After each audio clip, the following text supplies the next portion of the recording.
Today, dozens in Grand Rapids marched, sang, and prayed for peace in a region far outside the Great Lakes state.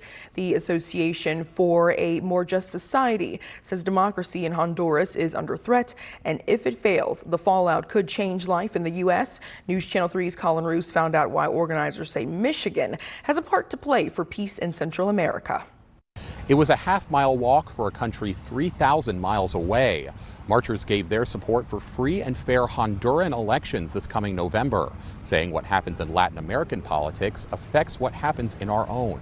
Early Saturday morning, attendees gathered to make signs in protest of what they call years of corruption from Honduran leaders.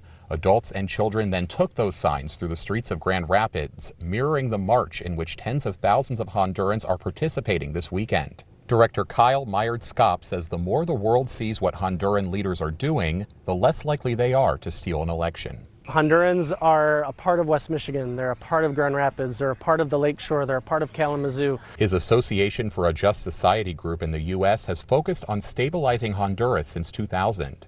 He says its ruling government has signaled it won't commit to an electoral calendar this year and worries it could follow the lead of its neighbor Nicaragua, a country ruled by the same dictator for decades. After living in Latin America for 15 years, Pastor Joel Van Dyke says he saw how resilient Honduran people are to political corruption. The systems and injustice are clamoring and trying to steal away hope and joy in life in ways that are just indescribable. We are marching in the light of God.